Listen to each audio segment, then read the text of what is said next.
નમસ્કાર દર્શક મિત્રો, હું છું રૂપલ લોણીચિયા. સંપૂર્ણ ન્યૂઝમાં આપનું સ્વાગત છે. ડીસા શહેર ભારતીય જનતા પાર્ટી દ્વારા વિવિધ મોરચાના હોદ્દેદારોની પરિચય બેઠકનું આયોજન કરવામાં આવ્યું હતું. બેઠકમાં સંગઠનાત્મક મુદ્દાઓ, કાર્યપદ્ધતિ અને જનસેવાના મૂલ્યો અંગે વિસ્તૃત માર્ગદર્શન આપવામાં આવ્યું હતું. બેઠક ડીસા શહેર ભાજપના પ્રમુખ વર્ષાબેન પટેલ તથા શહેર મહામંત્રી રમેશભાઈ મેવાડા અને નરસિંહભાઈના માર્ગદર્શન હેઠળ યોજાઈ હતી. કાર્યક્રમમાં ભારતીય જનતા પાર્ટી કિસાન મોરચા ડીસા શહેરના પ્રમુખ ચેતનભાઈ પુરોહિત, મહામંત્રી કમલેશભાઈ દેસાઈ, મહામંત્રી નરેન્દ્રભાઈ પટેલ અને કિસાન મોરચાના સમગ્ર ટીમ ઉપસ્થિત રહી હતી. આ પ્રસંગે શહેર ભાજપના આગેવાનો દ્વારા કિસાન મોરચાના હોદ્દેદારોનું ભારતીય જનતા પાર્ટીના કેસરિયા ખેસ પહેરાવી ઉષ્માભર્યું સ્વાગત કરવામાં આવ્યું હતું.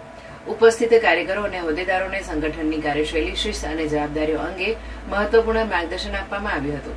બેઠક દરમિયાન ભારતીય જનતા પાર્ટીની વિચારધારાને જન સુધી પહોંચાડવા, સંગઠનને વધુ મજબૂત બનાવવા તથા સમર્પિત ભાવના સાથે જનસેવાના કાર્યોમાં સક્રિય રહેવા માટે તમામ હોદ્દેદારોને પ્રેરણા અને શુભેચ્છાઓ પાઠવવામાં આવી હતી. કાર્યક્રમ સૌહાર્દપૂર્ણ વાતાવરણમાં યોજાયો હતો અને ઉપસ્થિત કાર્યકરોએ સંગઠનને વધુ સશક્ત બનાવવા માટે સંકલ્પ વ્યક્ત કર્યો હતો.